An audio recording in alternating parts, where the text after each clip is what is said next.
comment faire pour ajouter une carte à ton site avec plusieurs points dessus, notamment si tu veux parler de les distributeurs de ta marque, si tu veux parler de où sont tes fournisseurs par exemple, pour montrer qu'ils sont tous en France, ou alors pour montrer si tu as une entreprise avec plusieurs agences dans plusieurs villes, par exemple tu peux mettre un point par ville pour montrer que ok on est là, on est là, on est là. Donc comment faire pour intégrer ça sur ton site et faire pour que quand tu cliques dessus, ici tu as le distributeur, tu sais où est-ce qu'il est, etc. Comment faire ça?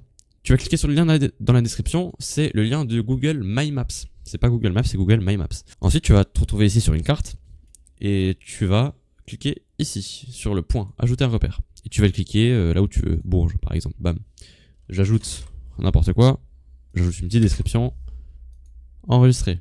J'ai mon point qui s'est mis. J'ajoute un deuxième point à La Rochelle, bam, bam. Pareil. J'ajoute un autre point, bam, Parc National des Forêts, bam, bam. J'ai mis mes 4 points. Qu'est-ce que je vais faire ensuite? Je vais cliquer sur partager. Je vais fermer ça. Et je vais arriver là-dessus. Faites pas attention au compte, c'est un compte n'importe quoi. C'est un compte au hasard. Et ici sur partager la carte, vous allez cliquer sur toute personne disposant le contenu, enfin de ce lien peut voir le contenu. Et utiliser les autres utilisateurs, utiliser cette carte sans internet. C'est pas forcément utile. Ensuite on ferme ça. Et ici on aura accès à intégrer la carte sur mon site. Donc on va cliquer sur les 3 petits points. Intégrer la carte sur mon site. Ici on va avoir un petit code ici. Qu'il faudra mettre sur le site, je vais vous montrer juste après comment faire. Ça on n'a pas envie de mettre la photo de profil ou quoi, on n'a pas besoin.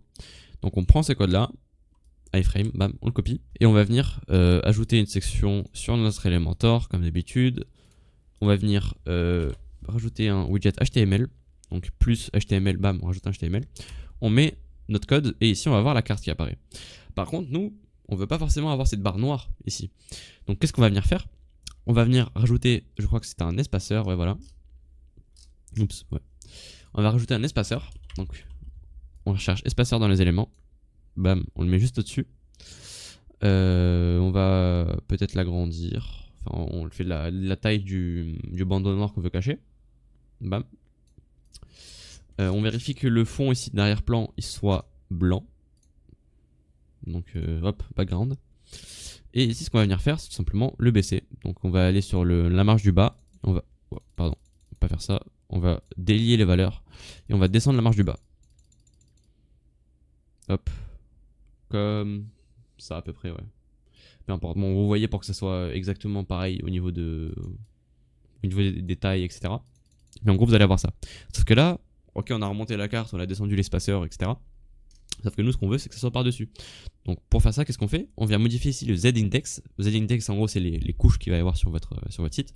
Et là on va augmenter la couche de ça. Donc là on a l'espaceur qui est par dessus et donc il cache la partie grise.